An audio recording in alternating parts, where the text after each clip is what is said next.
Hi, good day and welcome to another edition of Sports Check here on Ghana Web TV. My name is Daniel Ojo. As usual, I bring you another exciting interview. We continue our conversation with former players of the senior national team and speak to them about the current happenings in Ghana football and the direction to go in order to restore the confidence of the Ghanaian people in Ghana football. Today, I speak to an ex-Black Stars player who also played some level of football in the domestic league.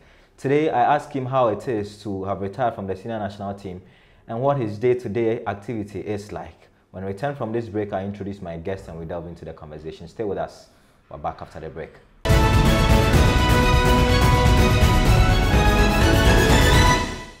You're welcome back from the break. You're still here on Sports Check on Ghana Web TV with me, Daniel Ojo. Today, my guest is Augustine Arhinful. He's a former Black Stars player, played for Ashanti Gold in the domestic league and also played in Dortmund in Germany, Switzerland, but is best remembered for his time in Turkey where he played for Ankara Gucu.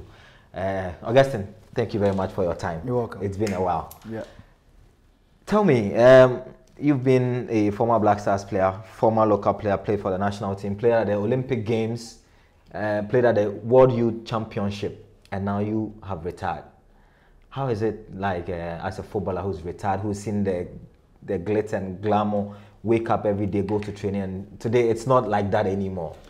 Thank you very much for having me. It gets to a point one has to be able to understand that you cannot go again, and so you have to hang up your boots. And it is strange that something that we felt that we're going to do forever has actually come to an end, and so you just have to move on. But as footballers, do you, when you start your career, do you at the back of your mind realize that this is a very short career? Obviously. Is it something that you know about, or you think that I can do this for a long time? You know you can, but obviously you know that one day you have to hang up the boots or any other things that you use in doing sports. There's this question I've been wanting to ask a lot of ex-footballers. I've heard ex-footballers say that when they were growing up, they had a group of friends, and sometimes even the best player amongst them doesn't make it. Yeah. For a player, what does it take to reach the very top? Because it appears that talent alone is not enough. Of course, it's luck. Okay. And God brought us to this knowing very well exactly what we're going to be. Like you stated, playing coast football in Takrady. Yeah. Some players who were better than me could not even play first division in Ghana. But that's strange. That's strange, yes. Because probably they were not destined to be there. But sometimes you have players who break through in the national team at a young age. We see the prospect, and somehow they fizzle out. Of course. How do you explain that one too? It boils down to the people around you, obviously. Okay. Be it your parents, your colleagues, your friends that you mingle with. And so, like you stated, somebody will play in the national team very early, but then you don't see him again. Or even their careers don't really take off like you expected them to. Yeah. Just look at the recent under-17 team that went to India. Yeah. In my opinion, or my view, the next progression is the national under-20, or probably play in the first division or the premiership in Ghana. How many of them will you see them on the local scene as we speak? One, because they all want to travel. People around them, supposed managers, want them to travel. The national under-20 team, they have been playing qualifiers. And I don't see a year in that team. Yeah. I don't see Toku in that team. A lot of them. Yeah. You ask, are they playing professionally? You don't hear of them. Well, Iya joined Monaco a couple of weeks ago. So, whilst he was here, what was he doing? Okay, let's focus on your career a bit. When did the desire to play football start, and when did you have your breakthrough? After I had completed O-level and I was waiting for my results and also trying to do something at the Takrady Workers College, I used to go to sit at the soccer missionaries training grounds, and they happened to train just opposite our house. At the police depot in Takrady, police reserve we call it. And so one day as I was sitting there, their coach walked towards me. And then he said, I heard you know how to play football. I said, yes, coach. I want you to start training with us tomorrow. And his name is Jim Amwa. Wow, is he still alive? Yeah, he's still alive. And I said, okay, coach. The next day I started training with them. The rest is history. Wow. Because I trained, and fortunately for me, the owner of the club used to be my father's buddy. Because when my father was coaching Sekendi Azakes, he was the vice chairman of Sekendi Azakes. Mr. Abrakwa is the name. So, but strangely, on the day of registration, as I was sitting there, they kept bringing players left, right to come and sign. They come and sign and they go. They take their money and they go. And I had been in the house because the registration officer had come from Cape Coast to Takoradi to come and register us. And I had been in the house the whole day. So as I was sitting behind, the wife came. Auntie Vic is the name. He came and said, in Takoradi they call me Pencil. Pencil, what does it here? So she went in there and told the man that, look, Pencil is sitting out. If you don't want to register, let him go home. Just like that. So when he told the man, oh, then they should come and register me. So the woman went and then the next moment I came in and I signed. I was not given one CD because so you feel I did not come from Accra or Kumasi. But you see, God does his own thing, his own way. My first competition was the gala because at the time it was gala before the league, preceding the league, a week before. And then we won the cup, and I happened to score in the final against Okowo United. So that was when Augustine Arhinful became Augustine Arhinful. So how did you end up at Ashanti Gold? After 2 years of playing for Soccer Missionaries. At the time called Obuasi Goldfields. Yes. After 2 years of playing for Soccer Missionaries. Unfortunately, the second season we went down. David Booth, a foreign coach, had taken over Goldfields then. And every club that he played, Goldfields played then, he made sure that he scouted for players. Okay. I really wanted to join Accra Great Olympics. Why? What was special about Olympics then? I don't know. Everybody... Or you just wanted to because come to when we went down... Is it because you wanted to come to Accra? I don't know, but I felt something for them because when I was young, even though I support Azakes, when I was young, there was this... Haris Akor was there with Olympics. So when my father took me to the stadium in Sekendi, especially when Azakes, they had these players, one called Dan Foster. Dan Foster was a midfielder, fair color, as a white guy with his hair, bushy hair like that. And they had all these Coyotes and Isaac Quays and all that. When Haris Akor would come with these two twins, Red One and Nadim. I was also young then in Takoradi. But I actually never liked Kotoko. Not that I hate them, but I didn't want to be there and House of Folk.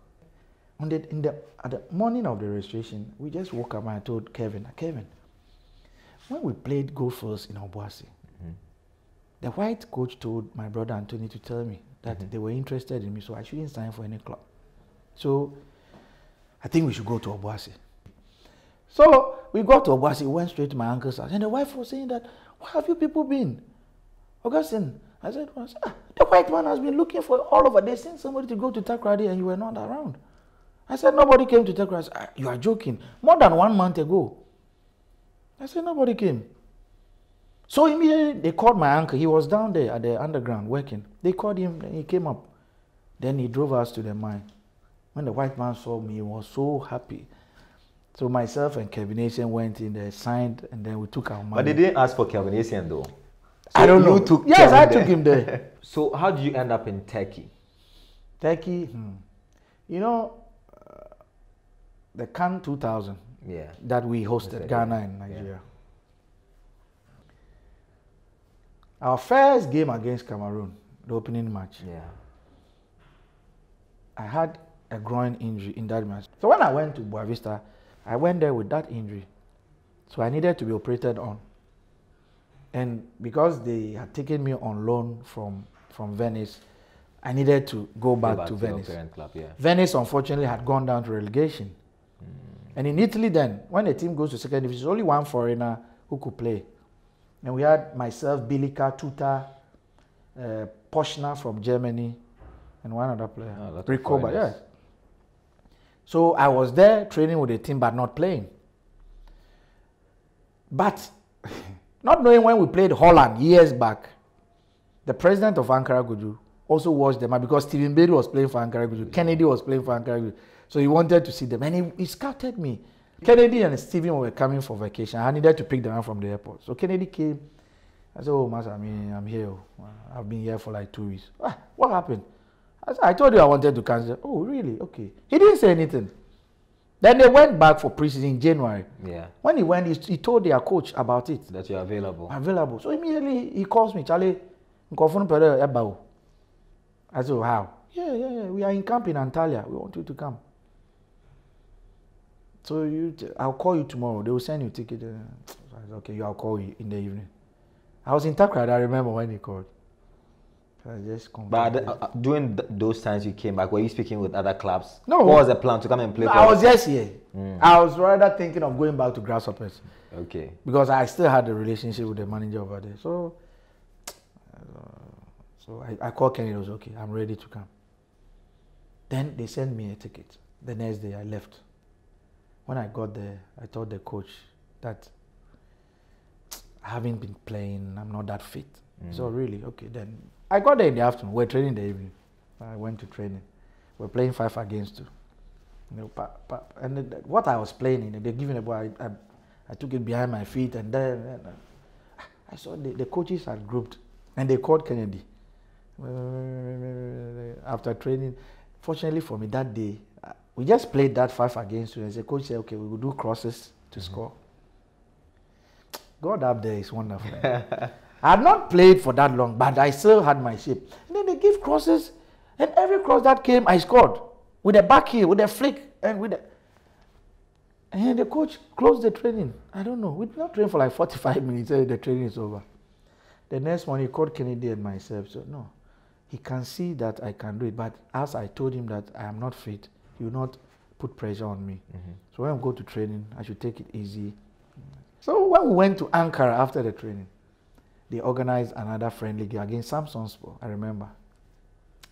And then I was sitting on the bench and they play in our clubhouse. They had nice setup, the pitch. We play, I was sitting. Then 45 minutes, it was 0-0. Then he called Kennedy and me, because Kennedy spoke Turkish then. I went into the office. He said, look, have you seen all the presidents and all the club officials here? He says, yes. Since Augustine came, he has not played. And everybody is asking me. I've told him that I've seen him in training, he's okay. But they all want to see him play. So all of them are here because of him. To let him play. Tell him that his contract is prepared. It's with that old man sitting there. His name is Aslan Bey. Everything is in there, in the brown paper. His money, everything is in there. He should go and prove himself. Then I told Kennedy to tell the coach that if what I saw is what he wants me to do, then I can do better than that. Okay. Then he asked Kennedy that, is Kennedy sure that he has played what I told him? Kennedy said, challenge him, also, I saw him, tell him that I can perform better than what I saw. Okay. Then we started the game. 2 minutes, we had a free kick.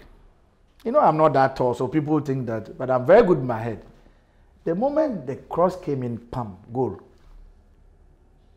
Then another free kick comes in. Another cross, pam, goal. Another goal. And then within 5 minutes, the coach said I should come and play in the middle rather. Okay. So I came and I played in the middle.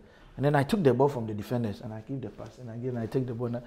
And then 10 minutes, I saw that they raised number 15. My number was number 15. See, I should come out. Justify is done. So I came out. I said, Kennedy, oh, how about Sama? He said, no. They say you should go and take your shower. So I went in, then the coach came. He says that everything is ready with the old man, so go and sign your contract. Wow. You know, in Turkey, when you sign the contract, they pay you 30% upfront. Wow. Yeah, then. So I signed the contract for 6 months because it was January. Okay, they wanted me to justify further. And the 6 months. Brutal. Oh, man. I don't know. And then, because the 6 months I played few matches and I scored 9 goals. Wow. And then the next season, which was my full first season, I scored 23 goals. Oh, wow. And then the next season thereafter, I scored 19 goals. So Turkey, like you said, gave me the platform that because I played Very well in Turkey. In Turkey. Wow, that's an amazing career you've Yeah, had. My producer is signaling that our time is running, but I want us to touch on a few things. Yeah. First of all, on the GFA issues. Now FIFA says that they want to form a normalization committee to oversee the administration of Ghana. What do you make of that decision? And what names do you expect to be part of that normalization committee? You know, this thing that happened, Yeah. I think we brought it upon ourselves. But the letter also that FIFA brought, I saw nothing in that letter. It was two things. One, withdraw the matter from court and let's dialogue. There was another one that had an injunction on the league. FIFA never spoke on that. They wanted only the matter, which was the substantive matter, that they wanted the government, the liquidation of whatever from the GFA. The FIFA didn't want that. So I saw nothing in the FIFA letter that came and people were making noise about. Eventually, when government went and dialogued with FIFA, FIFA said, okay, we are bringing a normalization team to come and normalize the situation. I think I'm all for it. Okay. Because we seek to bring good things to the league. All other things that were happening before cannot continue. You have some names you think could be... I've heard people mention Tony Bafo's name, for example, and other ex-footballers. I've said on a platform that not because we played the game so we can come in and do a very good job, but some of us can also come in. Tony Bafo, I know his stance. He's not interested in that position. Oh, okay. Yes, I don't know if tomorrow he will change his mind. I know why I'm saying that. Okay. He's content with wherever he is. If tomorrow he changes his mind, but the immediate one is what I'm telling you. Okay. I'm sure maybe someone is interested, but I don't. Interested? I'm not saying I'm interested, but I'm here to help out if I'm called upon, because we all seek to improve on what we have here. Would you be surprised if some of the old executives resurface and become part of the new once the normalization is done and football returns? I won't be. Okay. I wouldn't be, but I want that processes are put there that could not allow them to do the supposed things that they were doing behind. Because I was listening to a program the other day, and a person who is also a management member of one of the national team saying that, oh, who doesn't know that we all pay bribes? We all pay bribes. That's not something someone wants to say. And then he turns around to say that the government or everything should be given to them to run. So you yourself say you are paying bribe, and you want us to still give the thing to you to go and manage. So all these people should be cleared off the system. That is true. So we just have to make sure that we clean the system, and this thing was brought on themselves. The FA, the executives were not tough enough. They knew something was going wrong even before the video came out, but they could not stamp their feet. Yeah. You understand? Yeah. If they had forced the president at the time to resign or step aside, they would have been intact. I agree. Yes. I agree. They didn't. I agree. Let's touch on the current Black Star squad. Kosiapia released his squad only a few days ago. And the biggest conversation has been about the omission of the Ayew brothers, Asamoah Gyan, Wakasu, some of the senior players, and the return, of course, of Kojo Asamoah. What do you make of the exclusion of Asamoah Gyan and the Ayew brothers? This question is difficult to answer. Because in as much as I am not the coach of the team, if I were, then I could tell you the reasons as to why I did not invite player A or player B. I believe that going forward, what the coach or the technical man should do, that should they want to, or at any time inviting players, they should organize like a presser and then give reasons why I'm inviting Daniel Dro and not Augustine Arhinful. Okay. I'm inviting Kwesi but not Kwame. Because it is done in Europe. Journalists will ask you questions, you have to come out there. We should not always, that each time the coach brings his list out, we either critique it or we sit somewhere and say that he's done so well. He says he's building a team. Yeah. I think we should give him the support that he needs. The omissions of some players, yes. sometimes it boils down to attitude. The recent friendly matches that was played, there were some issues concerning Wakasu that he didn't want to partake in it. So I don't have any qualms about the coach not inviting. As Asamoah Gyan, the league has started, he has not been playing. The day you just moved to Fenerbahce, Jordan has moved to Crystal Palace. He has not played so far. Yeah.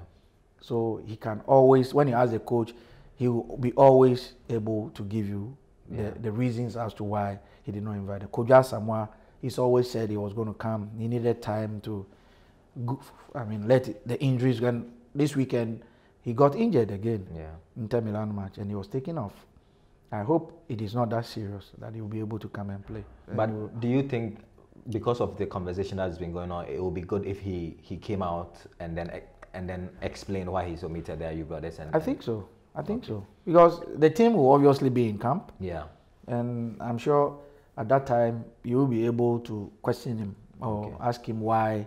Well, every time we've tried, he said he's still trying to find new players, and these players are established, and they don't need to prove any point. So he wants new players to come in and prove. And you ask him that when we are going to a nation, is he going to go with them? Well, I'm sure we'll ask that. Yes. But I guess now as we wrap up our conversation, how is the family doing?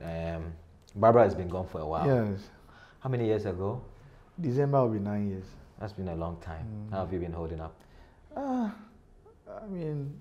When it happened, it was just asking enough questions. Why should that? Because we had a baby, 6 months old baby, and she had to depart the world. But the man up there knows why it happened. I have to question myself. A lot has gone under the bridge that sometimes I sit down at home and say, why should this thing happen or that happen?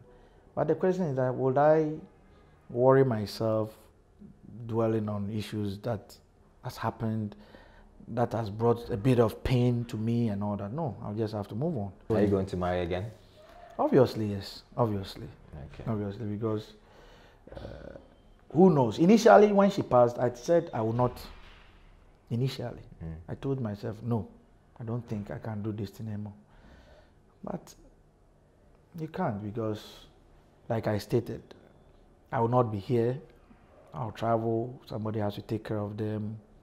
And I believe in the end, you should have a very good person who will always be there for you when you are, even God calls you to go up there. So, obviously, yes.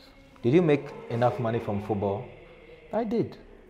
I did. I mean, it's got nothing close to what now the current figures that we are seeing, but then it was okay.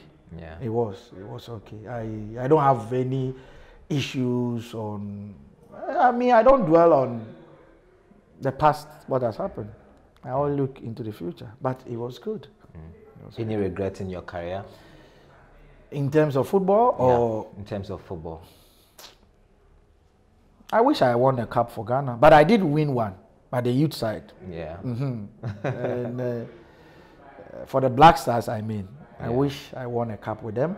But for me, I always believe in what you are supposed to have at the end of the day. People always argue that why didn't Asamoah Gyan score that penalty?